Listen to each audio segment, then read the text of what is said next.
Electrocast. Then you add the whole social culture of you're overreacting, you're taking it too personally, you're being too sensitive, get over it, stop worrying about it, you've got an overactive imagination, you're just being weird.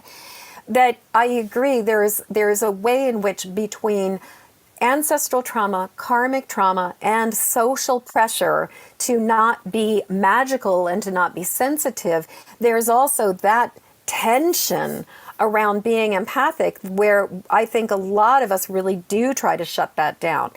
Welcome to the Cosmic Love Antenna Podcast. This podcast is meant to encourage you to connect within so you can share your light with the world.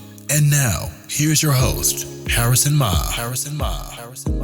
Welcome, beautiful beings, to another episode of the Cosmic Love Antenna. This is your weekly installment of your inner connection to your outer expression, where I, your host Harrison, here with the beautiful guest that I get to dance with and flow with, set the intention of pulling back the layers, restricting health, alignment, and love. And today's episode is like all the others, but with its own individual twist, with the beautiful heart that I get to speak with today. But before I get to her soul and her magic, a quick little reminder: if you're new to this podcast today, welcome. I'm excited to have you. If you are a returning follower, a returning part of the family, we love you very much and we thank you for being here. Remember that you can share this episode out to your friends, your family members, your lovers in the world. If you get some value, go over to Apple and Spotify, leave your love if you gain some gems. And if you're looking for more tribe now, I recently, a couple of weeks ago, started the Cosmic Love Antenna Facebook tribe and family. So go over there, join the group, and I would love to have you. All right. With all that foundation, I want to introduce the beautiful Jennifer Moore that I have on the show today as a guest. Jennifer is a empathic mentor. She's an EFT master trainer and founder of the Empathic Mastery Academy. I think you're getting an idea of what we're going to talk about today. We're going to get into all things, being an empath as a superpower, leaning into this beautiful gift and what it means, the understanding of boundaries and all these sort of elements, the role of trauma in being an empath, the individualized expression of this beautiful gift, and so much more. Jennifer, welcome to the Cosmic Love Antenna. Harrison, thank you so much for having me. I am delighted to be here. I'm sure we're going to have an amazing dance and conversation. Me too, my friend. And it's morning for me here in Australia, and this is my witching hour. Technically it was a couple hours ago, right? But for me, this is where my spirit is so active, and having you here, I'm already feeling a lot coming through. So I'm excited for what we're going to talk about. Let's start. Let's ground before we go into the depths. Jennifer, I'd love to introduce you a little bit to the people listening. We're going to talk about all of your beautiful skills and insights, but before we do that, how I like to start the show is getting a little bit of a background of who you are. And I think I like to do that through the pain teacher. And this is usually an event or a series of events that has really led you to the beautiful work that you do in the world right now. So when I ask that question, what bubbles up to the surface? Well, the first thing that comes to my mind is that for me, there have been many incremental experiences in my life that have been my teachers. So where some people might be able to talk about there being like one pain teacher or one experience, in my experience, it's been sort of the way I describe my life is like, I get an idea and I step forward, and when I hit a wall, I turn left or right. And so I think that in many ways, being highly sensitive and empathic like I am, and I imagine you are too, it's been like I feel things and have felt things much more quickly. There's that song by John Lennon, Instant Karma's Gonna Get You.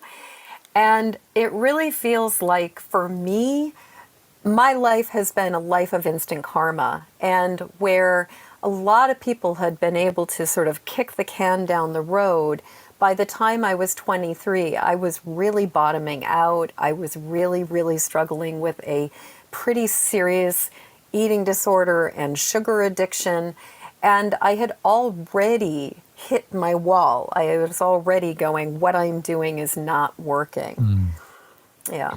And Jennifer, let me ask, the things that you were doing that were not working, did they happen to be, how can I say this nicely?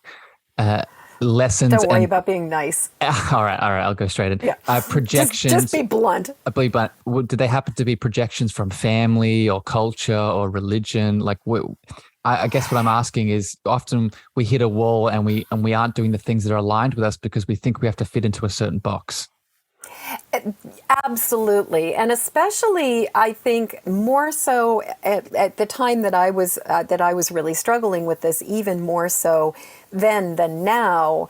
The restrictions of what it means to be female in our culture, and especially around body image and weight, and around love. But I also, I was at a point in my life, if I think about sort of the first pivot in my life, which was around the time I was actually sort of the precursor to the pivot was a car accident. But the first real pivot in my life was when I was about 23 years old. And I had no boundaries. I desperately wanted to be loved.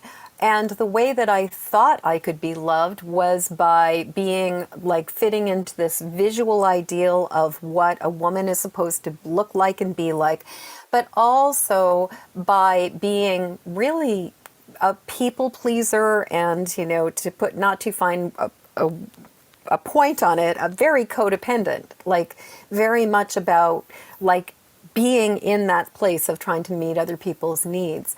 So I think that it was a combination of social pressure and sort of the boxes that I was trying to adhere to, but then also a lot of misconceptions about what health and love and good adult relationships look like. So thank you for sharing that, my friend. And that was my suspicion, and I feel you. I'm obviously in a male body in this incarnation, but I can definitely relate to a lot of those themes, right? And I think a lot of the female listeners of this show can definitely tune into and see those boxes that you were fitting yourself into as the boxes they are currently or have in the past as well, right?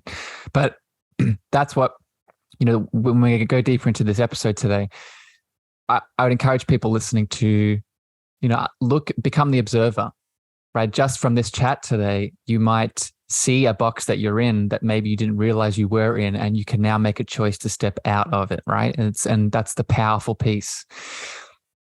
Jennifer, let's get into it. I'm excited to get into all things being an empath and highly sensitive here today. I think where I want to start is let's start surface level, and let's maybe set some definitions and understandings, and then we'll go deeper. What, in your perspective, your experience, how would you define an empath? What is an empath in your world? Thank you so much. And I just want to acknowledge that right now the word empath is being used everywhere. Yes. It's becoming very, very popular. It's become kind of a buzzword.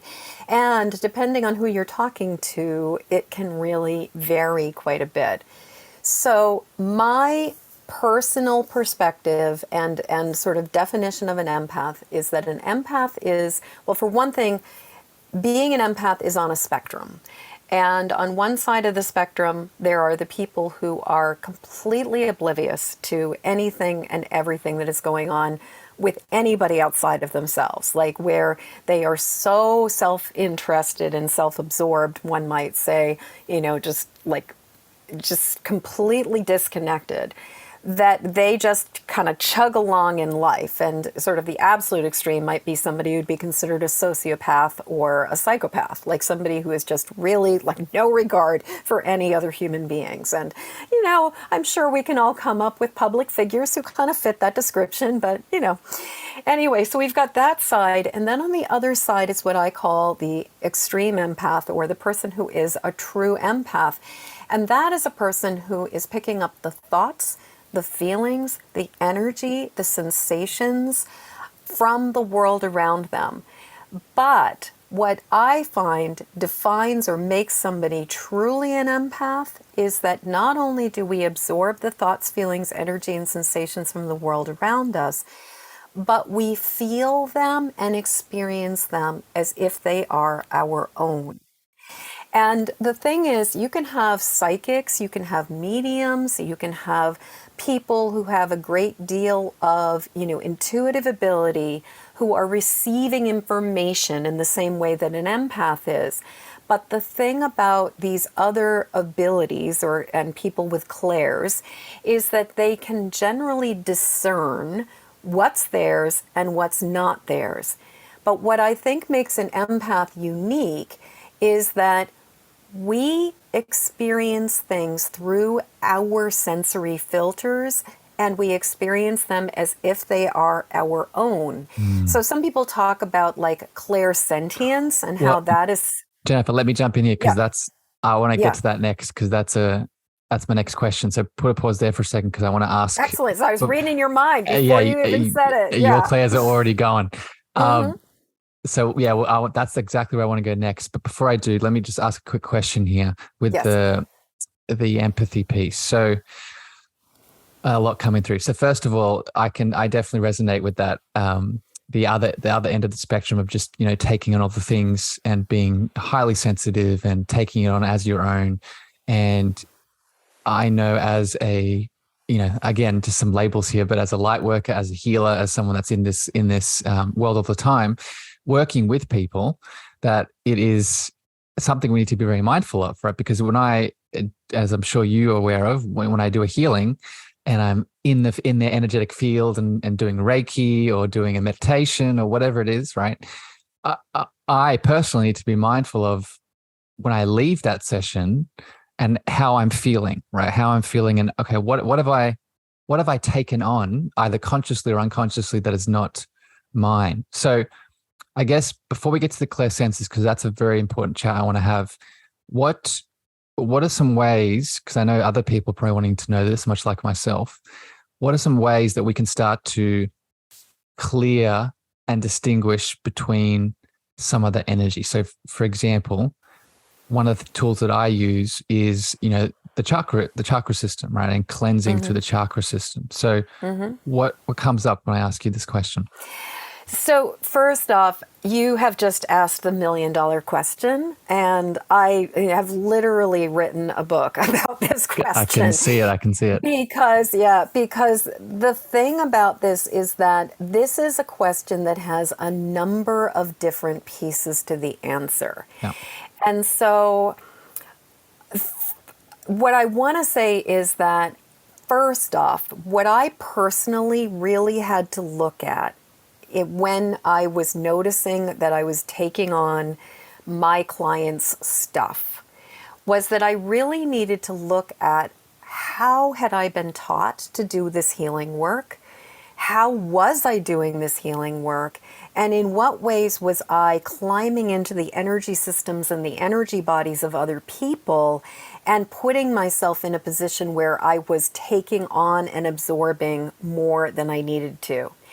So one of the things that I have found is really important for those of us who are naturally gifted as healers is that it's really important to start noticing how are we doing the healing work, and are we doing essentially like full immersion healing work where we're kind of jumping into the deep end of the pool with people and finding ourselves in over our head. And when I personally first learned about doing empathic healing work, it was as a very little girl watching a Star Trek episode, like first generation. There's an episode called The Empath. I have talked about it a lot because it was so influential, but it was demonstrating what I was taught, the first way I was taught to do energy work, which was you lay your hands on somebody, you absorb all the pain like a sponge, you take it into yourself in your body, and you transmute it, and you sort of take the hit for that person. That was what I was taught. And so I really had to first recognize when I was going places I didn't belong, and when I was engaging in behaviors that were more than was appropriate as a healer. And one of the things that I found was really, really important was recognizing when my need to rescue was impacting my ability to serve. And the thing about highly sensitive empathic people is that because we pick up the distress that's coming from the world around us, we feel better when the world feels better. So it's very understandable that we're going to want to rescue people if they're in a state of distress. But this is especially true if we have not done our own personal work on our distress. And so anytime we're around people who are experiencing distress, we get triggered and activated and are, spinning out. But Jennifer, I hope, yeah, this is so, this is so good. You're speaking my language, my friend. No surprise here, but this is not surprised either. This is like the self-love work, right? This is so it's funny what you're describing about, going out into the world and saving the people. I refer to it as the superhero archetype, right? Mm-hmm. It's the archetype, and we have many different archetypes that we fall into throughout life, and this is one of them, right? And then when and I say this not as someone who see this from the outside. I see this in myself, right? You're speaking straight to my soul, Jennifer, when I do these kinds of healings. When I catch myself in this energy, I'm like, oh, okay, this is where a line needs to be set. This is where, and we'll probably talk about this later, the boundaries that we set, not just between us and the other person, but between different layers of our consciousness, right? Between, how much healing have I done? Where is this need that is originating from a need I need to meet for myself, but it's now, because it's easier, like you're saying, projecting into the outside world to fit that need. So it's asking the question, maybe you can tell me if this resonates, asking the question, is this truly a need I need to project onto another person to help them? Or is this actually something I can feel myself? Is that something we could ask? It's absolutely something we can ask. And I think that, for me, one of the big questions, like there's two questions that I generally ask when it comes to noticing that something is up and that I'm feeling some kind of empathic overwhelm or something. And the first question I ask is this mine? And, I'll put my hands over my heart and I just ask myself, is this mine? And usually, most of the time, the answer is both and. Like I'll get a yes, and there's also stuff that's coming from outside of you. And every so often I'll get a nope, this really is about something completely unrelated to you. But most of the time it's kind of more of a yes, and it's also other stuff too. And then from that question of, is this mine? I then ask the question, what's mine? What's not mine? And there are times where I do believe as healers that people come to us with resonant issues. Yes. That the reason they can help us, but also the reason we can help them is because we understand what they are going through and we can relate. Like there's a resonance to what we have to offer. And so what I always ask myself is the question, is this, like, am I the person to serve this person? Is this an appropriate thing for me to be helping somebody with? And is this something that I have enough distance, I have enough detachment, I've done enough of my own work on that I can do this work? So, for example, I had a friend who was setting up a pro bono service for nurses who were working in the hospitals and who are on the front lines with COVID, and basically offering to provide tapping support for nurses who are in this position. And what I realized was that I have a number of reasons why it's not appropriate for me to be in that role.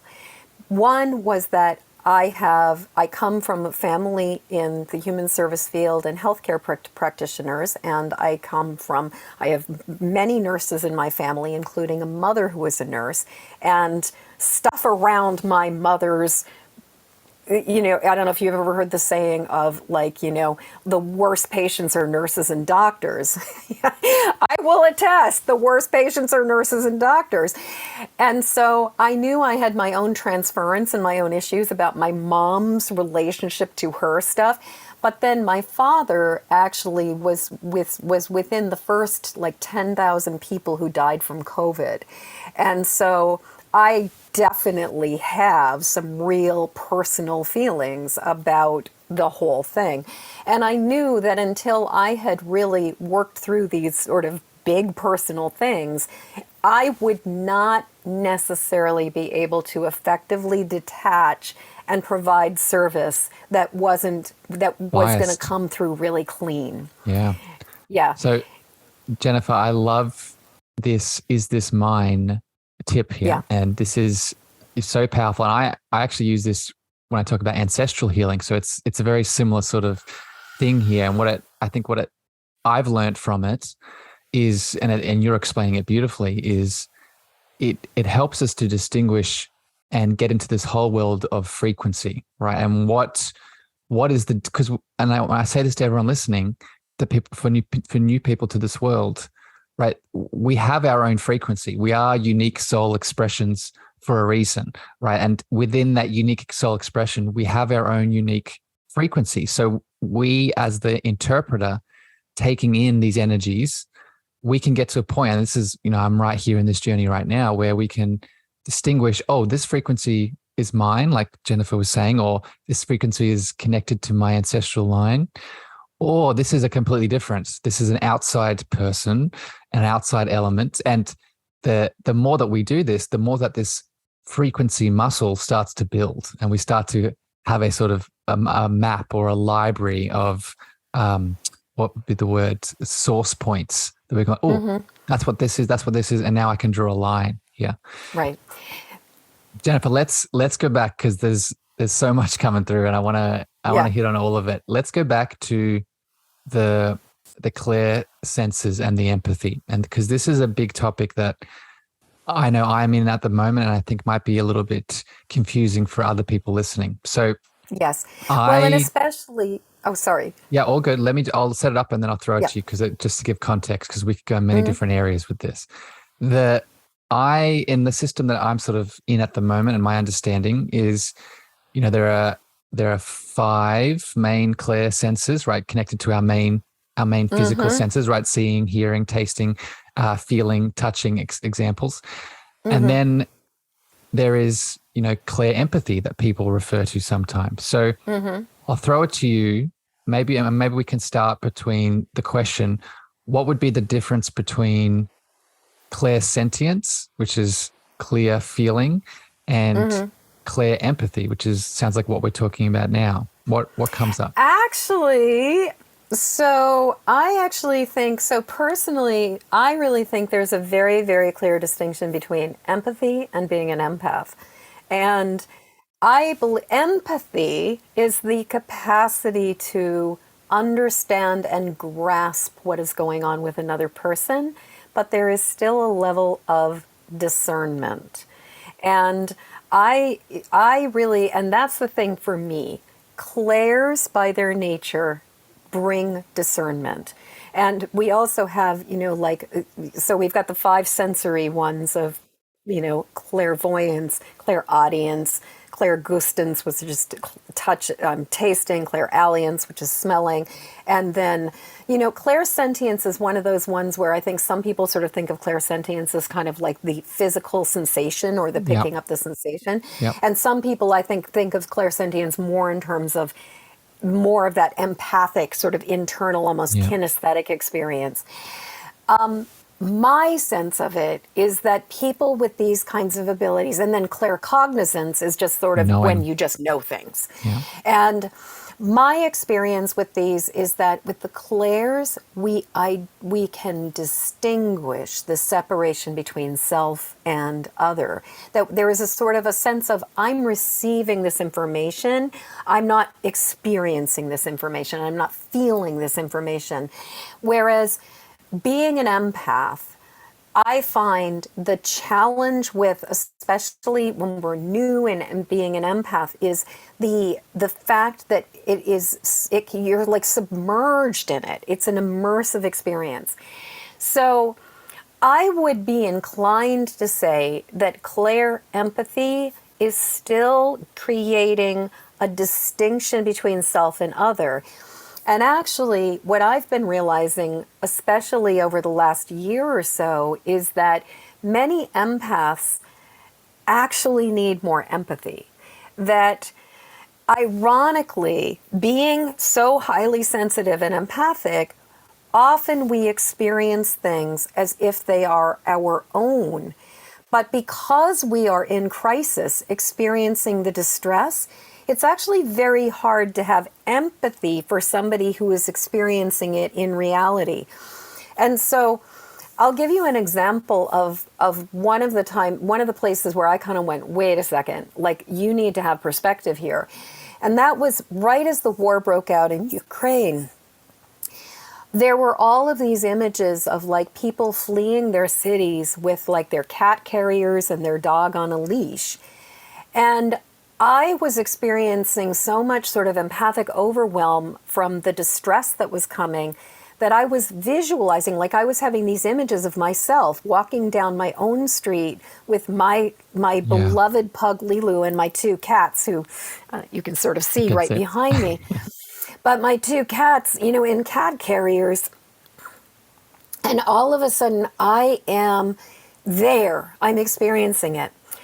And while that is, allows me to have this level of sympathy and this level of compassion and to grasp what's going on, where the line of empath and empathy was that I was losing perspective about the fact that I am a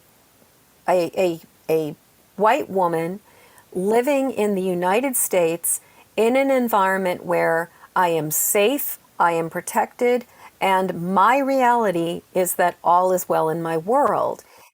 And what I think can happen sometimes is for empaths, we get so lost in the feeling, we don't actually have the ability to distinguish or say, while I can really empathize with this and I can imagine how hard this is, I am not actually going through this. And I think empathy allows us to recognize that another person is having an experience that we are not having. Whereas being an empath, often we experience it as if it's our own. And so I love this, Jennifer. This is a perfect distinction here. And I think, and you were sort of explaining it, I'm not sure if you intended to add it in, but it also sounds like the clairs themselves, the other ones, can come in to help with that distinction, right? Because you as you were explaining, you talked about that seeing, the voyance of that image that you had, and that while it took you deeper into the empathy, I think we could also go the opposite end, right? So I'll share my example with this. One of the ways that my Clairsentience activates is when guides come in, and they'll move through. I'll get goosebumps, or they'll move through sensations that I'll have. And when I'm sort of putting myself in your shoes within that situation with the Ukraine, my Clairsentience would help me make that distinction, right? If a guide would come in, right, I'd pick up the Clairsentience, and I'd be like, oh, there's someone here that's maybe helping me put this line, right? Have the feeling, have the understanding, get the message, but now be able to take a step back to do something about it. Is that right? A good interpretation? I love that interpretation, and you drew something out that I had not even necessarily realized, is how we can start tuning into our clairs and recognizing them to help us distinguish and to help us see the differences between what's going on. What I will say, though, is that I have noticed that when an empath is in a state of utter distress because they're spinning out with having absorbed just all the pain, and especially if there is trauma in the past that has not been dealt with and has not been acknowledged and had not been resolved, and this can run back multiple generations. And we could have a whole other conversation about ancestral healing, because ancestral healing is We're going my to trauma. jam too. We're Okay. going to trauma next. Yeah, Don't worry, we'll my go friend. there. Keep going. But what I was going to say is that I find that when we are in that spinning out place as highly sensitive empathic people, and if we're noticing that we are feeling distress, that tuning in, actually not even tuning into the clairs, but simply tuning back into the senses and giving ourselves a reality check about what is going on right here, right now, can be really, really helpful to start dialing back and really focusing on kind of helping ourselves to sort of like back that truck up and not find ourselves like just spinning out with awareness of like imagining ourselves in Ukraine. And so I really love using sensory awareness on a very visceral, physical level of, okay, so, and often I'll either start with smell, because smell is such a, deep, like it really goes right into the lizard brain, or I'll start with sight, because it feels to me like that's kind of the most obvious thing for us sort of, like modern civilization people. And what I'll do is I will look around and I will start noticing what I am seeing. Like I will start telling myself, I see, like I've got a statue of the Blessed Mother, of the Sacred Heart, like right in front of me. And then I've got another, and then I'm looking and there's like a wall hanging of the goddess Kuan Yin. And I see this candle with a label that says love on it. I see flowers that are right in front of me. So I start orienting myself to my environment. And if things are really intense, I'll even do this thing that I've recently been reading about, where you like literally count colors. So you just sort of pick a color, maybe start with red. And like I see this, one red candle, one red ribbon, one red rose, one red dress on the thing, one red heart, and then going through the different rainbows and just doing this. And then, going to sound. What am I hearing? I'm hearing the sound of sort of the hum of my earphones in my ears. I hear you agreeing with me. If I was listening really carefully, I can hear actually the white noise generator coming from upstairs from my husband's office. And so we start tuning into what we're hearing. Then it's like, what are we feeling? What is the sensation on our skin? What is the feeling of the surfaces beneath us? What are we smelling? What are we tasting? And really coming back to the physical sensations.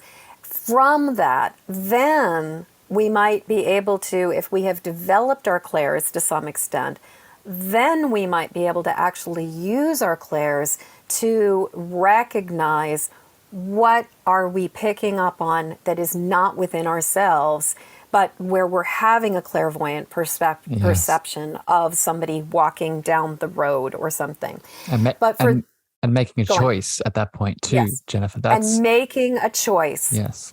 That's the big part. So thank you for that breakdown. And I think there's a lot of elements in here, but for everyone listening, this is what I want you to sort of lean into here, is that I think even as empaths and as sensitive people and as people that are sort of moving through our Clair senses, sometimes we can feel like we don't have a choice, right? We can feel like these beautiful gifts are igniting in us, which we deserve to have them ignited, right? But we can get to a point where we can sometimes feel like they're overwhelming, right? We're on the other end of the scale, like you set up at the start of the show, where it's just we've switched one on and now they're sort of coming through as a waterfall, right? So I want to encourage everyone listening, all the beautiful audience out there, remember your power of choice in this. And that beautiful experience that Jennifer just talked about with all the different senses, that is really helping us back to that choice, right? Through the overwhelm, through the intensity of it, to remember that choice that we have. Jennifer, let's move on here, because there's a couple other topics I want to hit on, and you alluded to it before, and this is a big one that I want to make sure we get in here today. And it's the role of trauma, in this whole conversation, with being an empath, with the sensitivities. Now we're talking about the Clairs. So I'm wondering, let's start with, how does trauma impact our path as an empath in your perspective? So this is such a rich piece, because there are people who actually believe that trauma is what causes people to become empaths, and that the experience of, especially ACEs, adverse childhood experiences, create a tendency towards hypervigilance that then has us really, really open and receptive and sensitive. Now, I just want to say that you could have a family of 3 children growing up in the exact same environment. One of them is an empath and 2 of them are really good at compartmentalizing. I actually really, while I do think that trauma can exacerbate and can stimulate our sensitivity, I believe that trauma does not cause it. Because if a trauma caused it, then everybody on this entire planet would be an empath. Because there is, at this point in time, with 5,000 years of patriarchy and like the impact of sort of agriculture and capitalism and all of the things that have been happening to us as a species, there is so much trauma that has been passed, like kicked down the line, that nobody escapes it. And so and Jennifer, let me jump in here, because I think this is where you're going to go next. I would reverse it, right? And I would say that in my experience, and we'll probably talk about this at the end of the show, but of course we have our own individuality, right? We have our biochemical individuality, and that also applies to these senses, the empathy, all of it. But they're there inside of us. These abilities, these beautiful sensitivities are there from the start. However, and this is maybe what I would love to get your perspective on, if we have ancestral trauma specifically, so I go to things like Atlantis or the Salem witch trials, where certain mystical beings were persecuted for their empathy, for their Clair senses, then the trauma in itself, while it's not causing the sensitivities and the beautiful abilities, there is a sort of a dampening or a fear that's stopping the expression. Would you agree with that? Well, and I mean, the term that is being used a lot more nowadays is the witch wound, and it is, and I think that, and the thing is, I believe that not only do we have the inherited ancestral trauma, and I would say not if we have it, I believe we all have it. Like I don't think it is, and the thing is that there's more studies now where there's actually information and evidence that trauma is inherited through our DNA, that it is passed forward, that it's not just an energetic thing, it's not just a woo thing, but that it is a reality that we are. And there have been studies that have been done that are saying, if trauma is experienced in a previous generation, you do not have to have even heard the story to have a response to these things. But then there's also the karmic stuff, the past life stuff, where it's like some of us are coming in. And so, yes, I think that there is that aspect of it as well, where it's like, and then you add the whole social culture of you're overreacting, you're taking it too personally, you're being too sensitive, get over it, stop worrying about it, you've got an overactive imagination, you're just being weird. That I agree, there is a way in which between ancestral trauma, karmic trauma, and social pressure to not be magical and to not be sensitive, there's also that tension around being empathic, where I think a lot of us really do try to shut that down.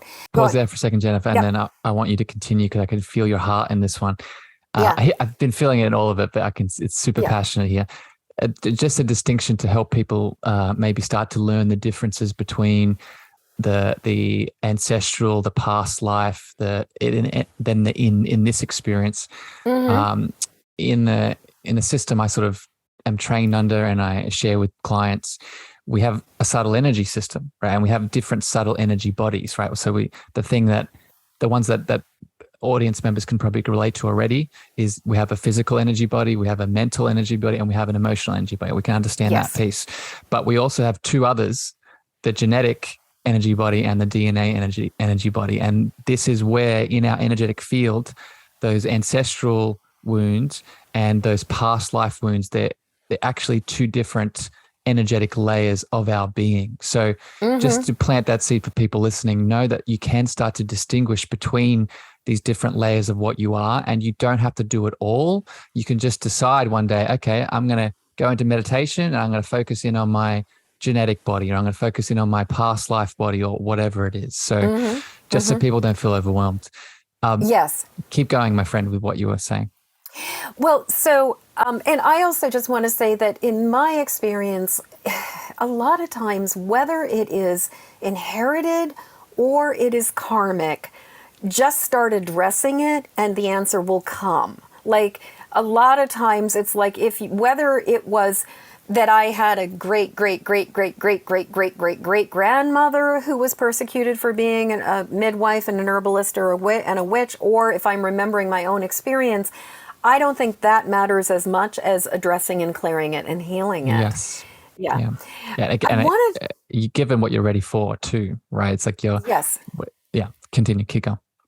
I wanted to actually circle back around to the word choice, because you were talking about this idea of choice, and you mentioned something that I really wanted to hold up, because I've heard this, and I'm sure you've heard this so many times, is like how so many empaths feel like a victim to their gifts and feel like they don't have a choice. They feel like they can't control it. I cannot count the number of people who have written or commented or said they feel like it's a curse to them. And what I want to say is that in the same way that if you do not have the tools or the knowledge or the information, then you don't necessarily have a choice about it. But once you do, then it's about approaching things in a really different way.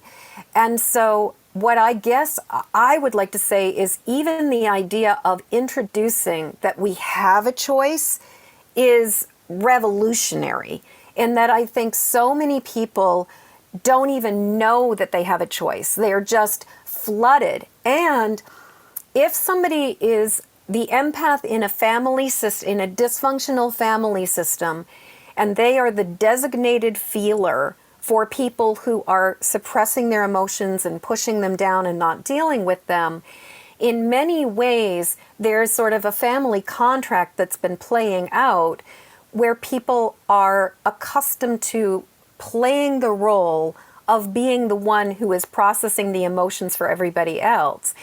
And so getting to that point where we even recognize that we're engaged in this dynamic it can be a complete game changer. And within the empathic mastery system, my system is much more complicated than just put up a bubble of light and send thoughts and, send white light, like bubble up and send some white light and like love and light all the way out there.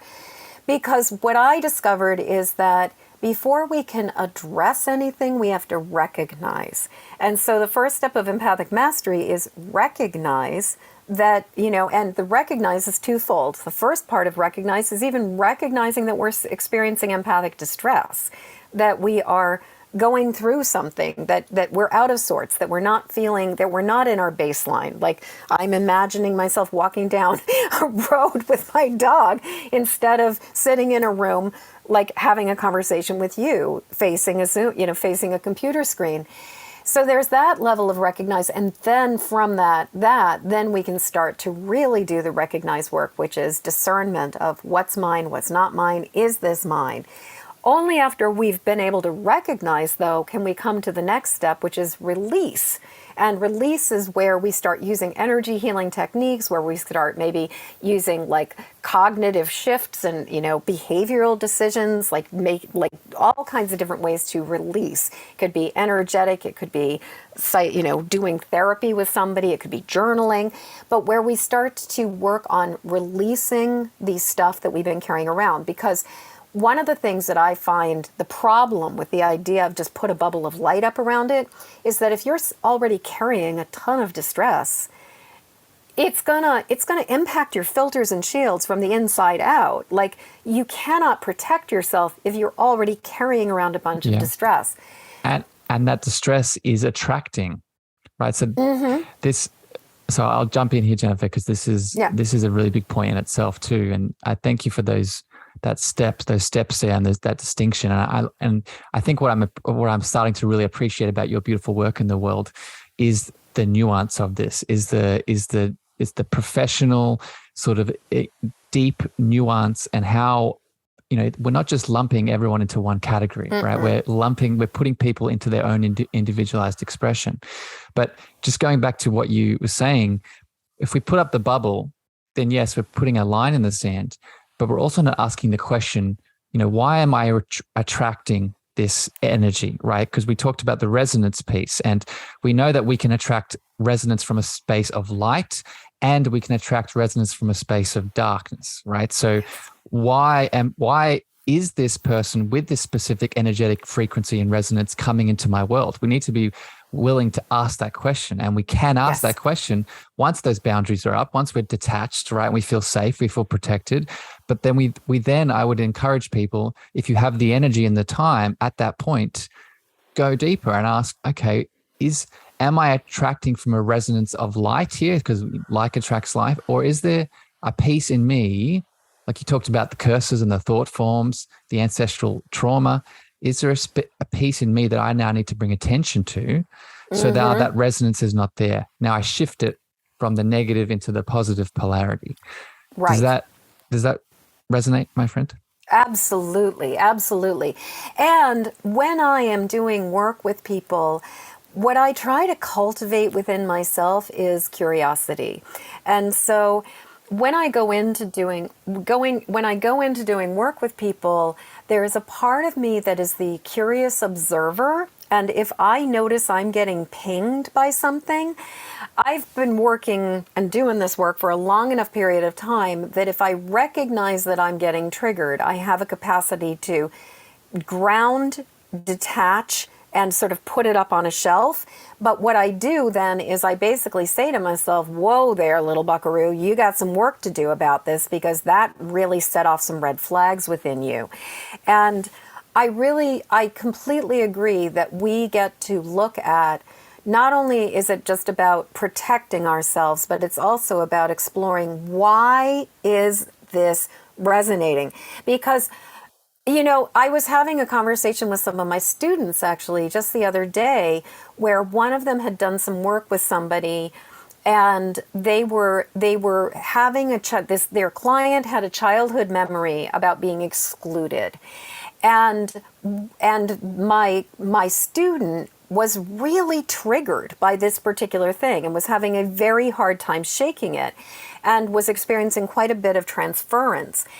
And what I commented about was that probably they needed to look at where in their own childhood experience or their family experience is there a whole thing about exclusion, neglect, rejection, because the way they were reacting to the situation was disproportionate to the situation.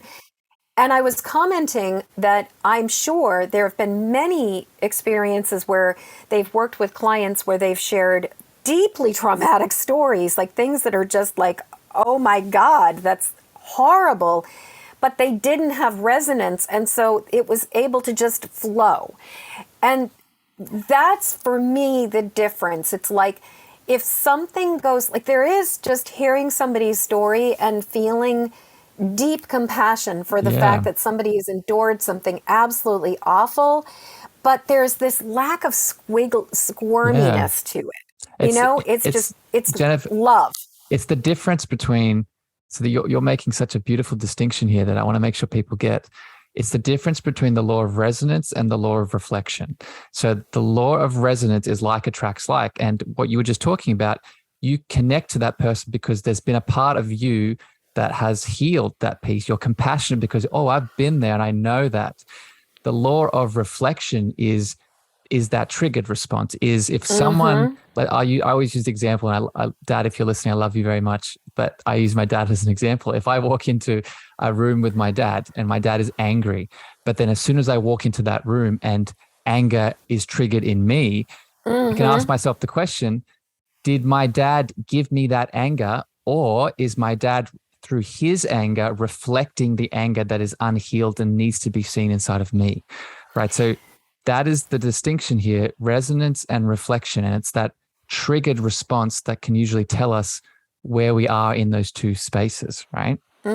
I love the distinction between these two words of recognizing resonant. Are we experiencing resonance with something, or are we experiencing the mirror and the reflection of something that is unhealed within ourselves?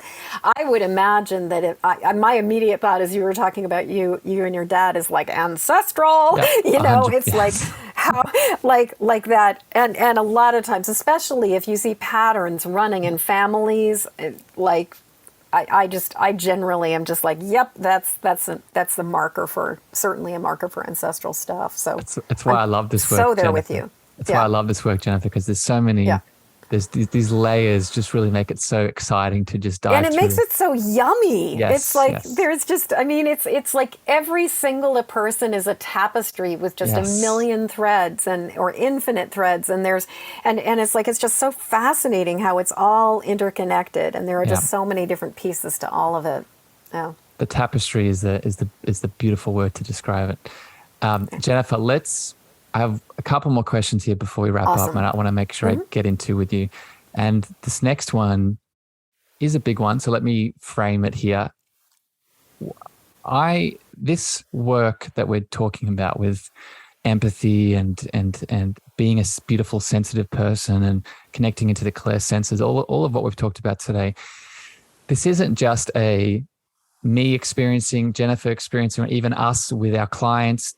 This is a collective thing, and I want to just expand it here now. And the last few shows I've done, I've really got into this theme of this shift that we're all making as a collective together. We're not just individually doing these things.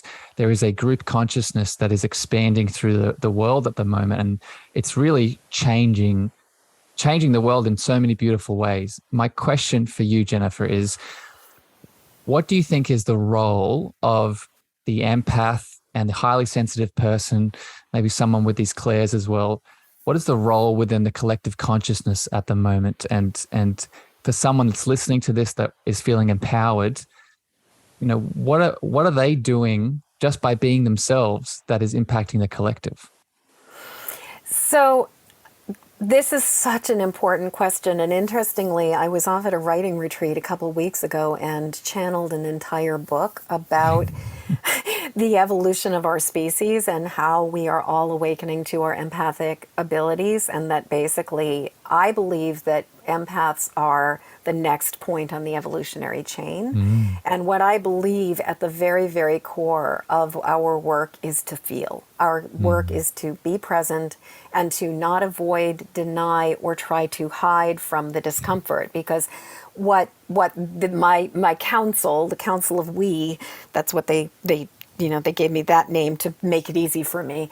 But what they basically are saying is that until all of us as a species recognize our interconnection as cells in the body of this earth and understand that we are all deeply interconnected and feel all the feelings, we are going to continue to participate in behaviors that deny or create separation. Yeah. And we are awakening. And so there's Ken Kesey wrote this, I think it was the 100th monkey theory, but, which the story of the 100th monkey goes back to this idea. Essentially, there's a certain critical mass that happens when enough people, enough beings know something where a new behavior is adopted. What I believe is that we empaths, those of us who are born and who are here right now, we're kind of like at the 87th, 88th, 90th monkey. And we are the ones who are proceeding, like we're the ones who are hitting critical mass. We're part of the wave that is going forward.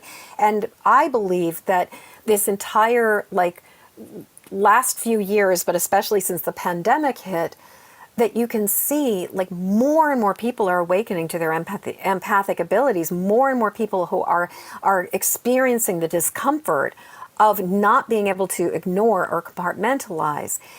And so what I would offer is our first role as empaths is simply to be the receptors, to be the frequency generators for what is truly happening on the planet, and to have the willingness to be willing to feel what is going on without avoiding it, without suppressing it, without denying it, without trying to make it go away.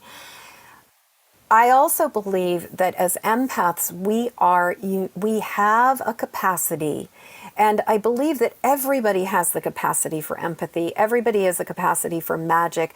Just some of us, like in the same way that an NBA player is better at basketball than I will ever dream of being, some of us are more gifted or talented or inclined towards this.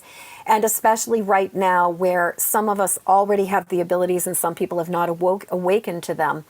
What I see is that we either have the capacity to absorb all the thoughts, feelings, energy, and sensations of the world around us and struggle with them, and therefore amplify the struggle, amplify the resistance, amplify the pain, and reflect that just, the sort of the looking through the glass darkly.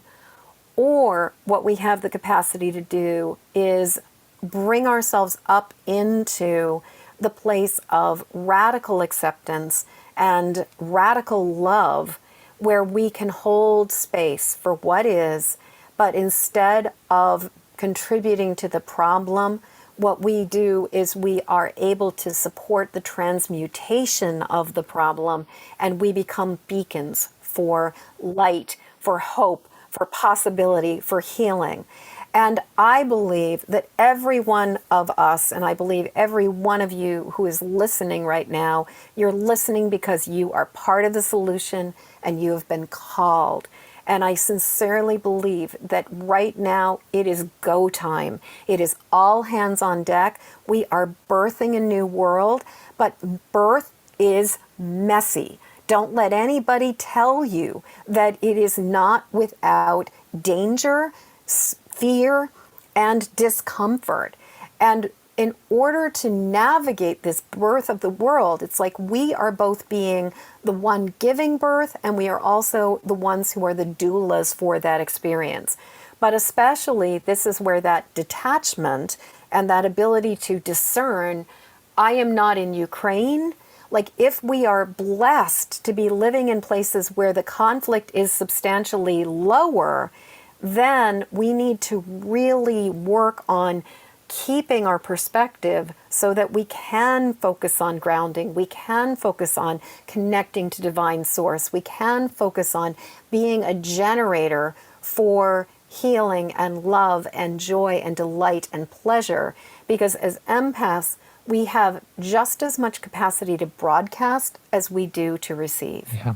So, long answer. Just know that it's beautiful, my friend, and I hope that hit the hearts of everyone listening. And just to add a little piece to this, I would really look at the name of this podcast that you're listening to right now. This is the Cosmic Love Antenna, and I could not have said a more beautiful description of the mission of this show than what Jennifer just beautifully highlighted. And this goes beyond just this topic today, right? The empath and the highly sensitive person with all of your Clair Senses and all these things we've discussed today.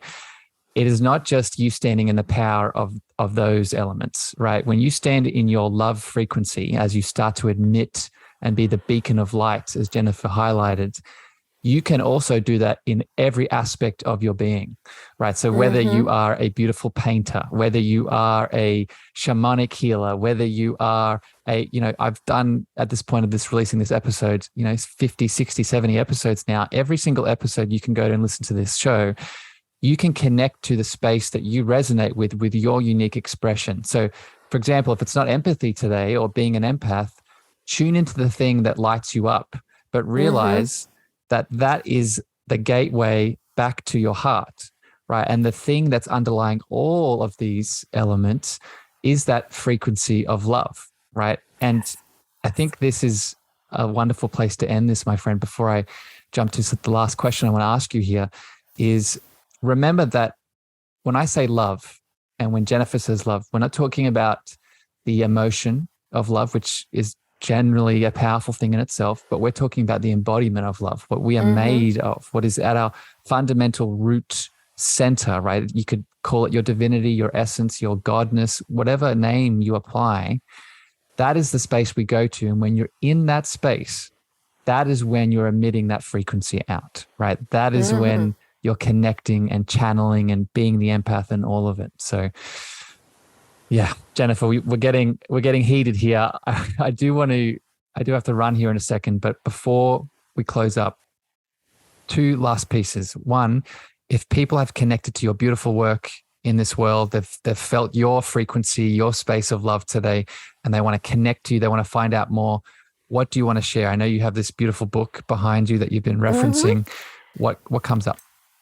So first off, to access the full book, which is a 2-part book, the first part, Empathic Mastery, a 5-step system to go from emotional hot mess to thriving success.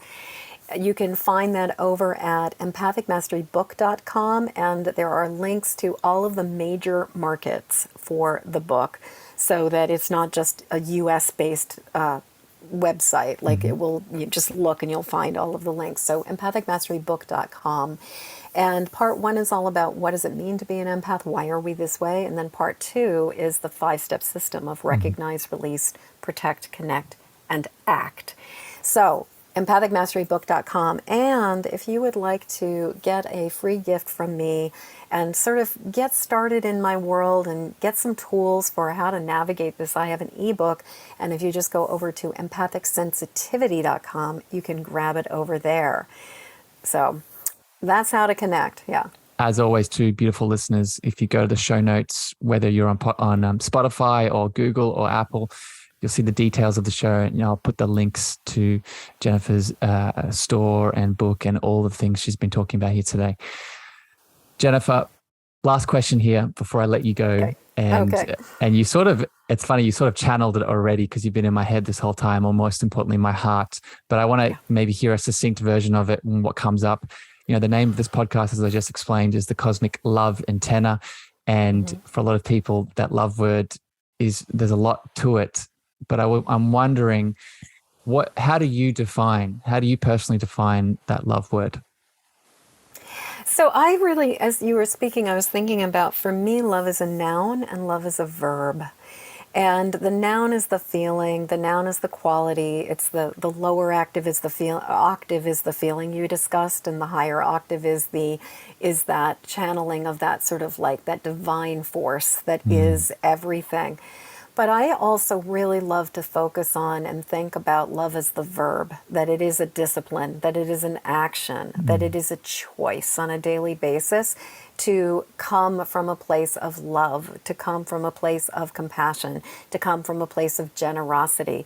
And I just want to say that right now, with the world where it is, and for empaths especially, it is so incredibly easy to get focused on the negativity and the toxic and the difficult stuff that's happening.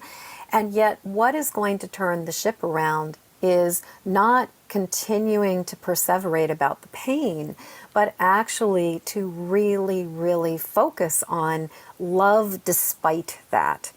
And I think that that's the thing for me, is like really thinking about, how do I live in the expression of love, the action of love. And for me, that is cultivating curiosity as opposed to reactivity. It is it is really working to respond instead of react. It is about recognizing what my boundaries and my limits are and setting boundaries and limits, but also having the willingness to be radically honest with myself and with other people. And as well as to be generous from a place of surplus and generous from a place of resource, not necessarily generous from a place of guilt or because that's not real generosity. But there's so many different qualities of like, how do I express love in this world? And also just even cultivating that capacity to listen with an open heart, listen with an open mind, listen with open ears, but just really be present.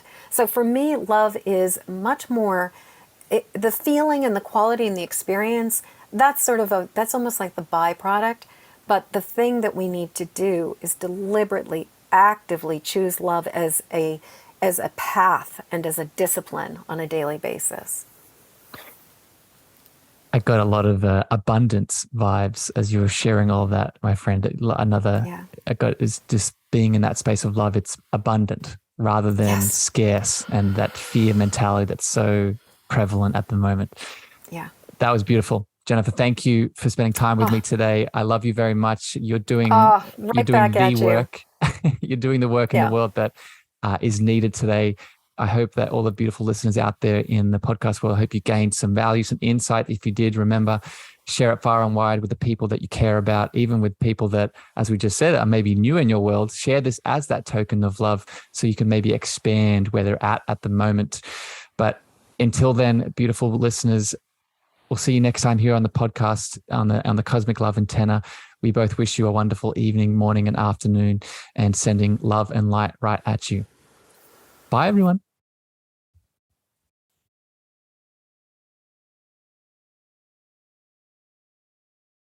Thank you for listening to the Cosmic Love Antenna podcast. We hope you enjoyed. Be sure to follow Harrison on Instagram, Twitter, and Clubhouse at Harrison Ma. That's Harrison, MEAGHER.